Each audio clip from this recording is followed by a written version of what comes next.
dear students. Today we are going to learn this lesson 2.8 Writing Skills. Students, in this lesson we will learn how to write story writing. Learn with fun. Which different stories do you know? जैसे last year आपने एंट and pigeon का story learn किया था. Similarly, in this lesson, we are going to learn new story. Tell any one of the stories you know.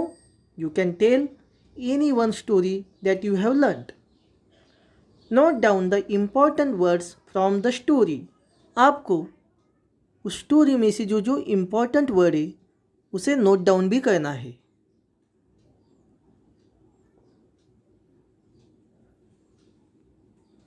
Now student, complete the following story with the help of hints given in the bracket. इस bracket में आपको कुछ hints दिए हैं. इस words का, इस hint का यूज करके आपको इस जो पिक्चर दिखाई दे रहा है, इस पिक्चर जैसी एक स्टोरी है, उसे आपको कंप्लीट करना है. इसमें जो वर्ड्स है जैसे वंडर्ड का मतलब होता है इधर उधर घूमना. सेकंड है my friend, then the monkey, then be his friend, too big, the rabbit was too big, save other weak animals, to solve the problem, went back to the other animals together and said. These are some words and hints. Using these hints or words, you have to complete the story. इन सभी words का use करके आपको story complete करना है. The elephant and the friends. A lone elephant wandered in the forest looking for friends. He met a monkey and asked, "Will you be my friend? You are too big and cannot swing on trees as I do, so I cannot be your friend," said the monkey. एक बार एक elephant जो कि forest में घूम रहा था और अपने लिए कोई तो फ्रेंड्स को ढूंढ रहा था. उसके बाद उसे एक मंकी मिला. उसने उसे पूछा कि तुम मेरे फ्रेंड बन सकते हो क्या. तो तभी उस मंकी ने बोला, तुम कितने बड़े हो, तुम मेरे जैसे पेड़ पे झूला नहीं खेल सकते हो, स्विंग नहीं कर सकते हो, तो मैं तुम्हारा फ्रेंड नहीं बनूंगा, ऐसा मंकी ने बोला. The elephant then met a rabbit and asked him if he could be his friend. You are too big to fit inside my burrow. You cannot be my friend, replied the rabbit. Monkey ने नहीं बोलने के बाद elephant की मुलाकात rabbit से हुई. उसने रैबिट से भी पूछा कि तुम मेरे फ्रेंड बन सकते हो क्या. तो रैबिट ने रिप्लाई दिया, तुम इतने बड़े हो कि तुम मेरे बरो के अंदर, मतलब जो होल होता है उसके अंदर फिट नहीं हो सकते हो, उसमें नहीं बैठ सकते हो, तो तुम मेरे फ्रेंड नहीं बन सकते हो, ऐसे रैबिट ने रिप्लाई दिया. The elephant asked a fox and he got the same reply that he was too big. उसके बाद एलिफेंट ने फॉक्स को फ्रेंड बनने के लिए रिक्वेस्ट की, लेकिन फॉक्स ने वही रिप्लाई दिया कि तुम बड़े होने के कारण मेरे फ्रेंड नहीं बन सकते. The next day, all the animals were running in fear. The elephant stopped a bear and asked what was happening and was told that a tiger has been attacking all the animals. अगले दिन क्या हुआ, सब animals डर के मारे इधर उधर भाग रहे थे. तो एलिफेंट ने बियर को रुकवा कर बोला कि क्या हुआ, सब इधर उधर क्यों भाग रहे हैं. तो उसने रिप्लाई दिया कि एक टाइगर उनके ऊपर अटैक कर रहा है, इसलिए सब डर के मारे इधर उधर भाग रहे हैं. The elephant wanted to save other weak animals. He went to the tiger and said, "Please, sir, leave my friends alone." Elephant जो सब वीक एनिमल्स थे उन्हें बचाना चाहता था, तो वह टाइगर के पास गया और रिक्वेस्ट की कि सर, मेरे फ्रेंड्स को छोड़ दो, उन्हें कुछ मत करो। The tiger did not listen. Seeing no other way to solve the problem, the elephant kicked the tiger and scared it away. Elephant then went back to the other animals and told them what happened. तो elephant ने tiger को request करने के बाद भी tiger ने नहीं सुना। तो एलिफेंट ने सोचा कि अब मेरे पास और कोई रास्ता नहीं है, तो उसने टाइगर को एक जोर से किक मारी, जिससे टाइगर घबरा कर डर के मारे भाग गया।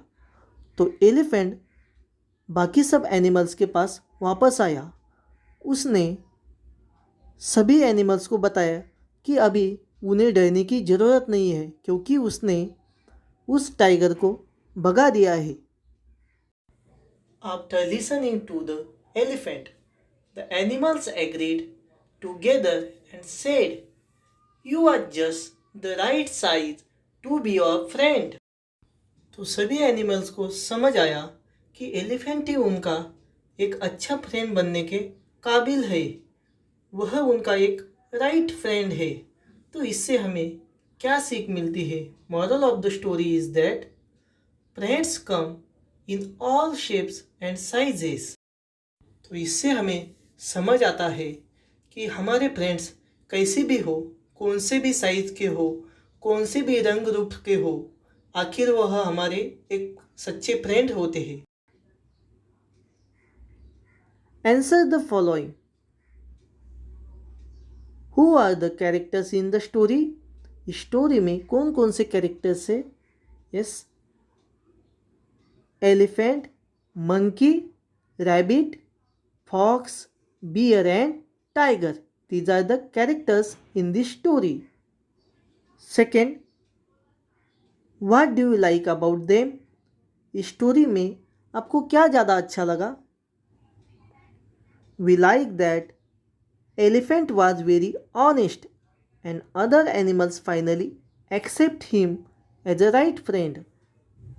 इस स्टोरी में अच्छी लगने वाली यह बात है कि एलिफेंट एक बहुत ही ऑनेस्ट एनिमल है, ईमानदार एनिमल है, और सभी एनिमल्स उसे फाइनली एक अच्छा फ्रेंड, एक राइट फ्रेंड करके एक्सेप्ट भी करते हैं। उनको उनकी बात का एहसास होता है। Third question, where does the story take place? Can you tell me the location? Where does this story take place? कौन सी जगह पे ये स्टोरी होती है? Yes, it take place in the forest, क्योंकि सब वाइल्ड एनिमल होने के कारण यह स्टोरी फॉरेस्ट में होती है। Now question C, read the following sentences. I went to the park yesterday. I had a great time. I had a lot of fun. What did you do yesterday? Is something missing? इस sentence में कुछ तो missing है।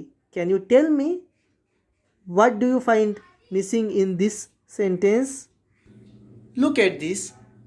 A sentence always begins with a capital letter. कोई भी sentence हमेशा capital letter से start होता है, जैसे यहाँ पर आई कैपिटल होना चाहिए। And ends with a full stop, कोई भी सेंटेंस के लास्ट में फुल स्टॉप होना चाहिए। Single I is always capital, जो सिंगल आई होता है वह हमेशा कैपिटल होता है, जो स्टार्ट वाली पोजीशन में हो या मिडल में हो, कहीं पे भी आई सिंगल आता है तो वो हमेशा कैपिटल होना चाहिए।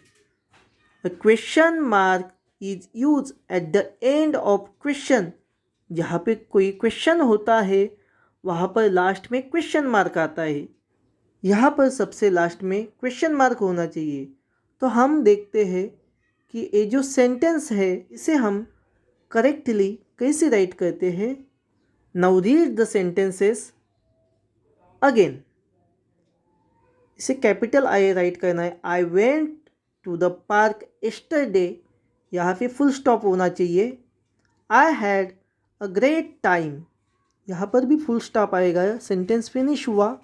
नेक्स्ट सेंटेंस आई से स्टार्ट होता है तो capital I had a lot of fun, यहाँ पर भी सेंटेंस फिनिश होने के बाद फुल स्टॉप आएगा। Then what did you do yesterday, यहाँ पर न्यू सेंटेंस में फर्स्ट लेटर कैपिटल होगा और क्वेश्चन होने के कारण सबसे लास्ट यहाँ पे क्वेश्चन मार्क होगा। Did you understand how to write any sentence with first letter as a capital and you have to give full stop at the end of the sentence. You have to use question mark when there is a question.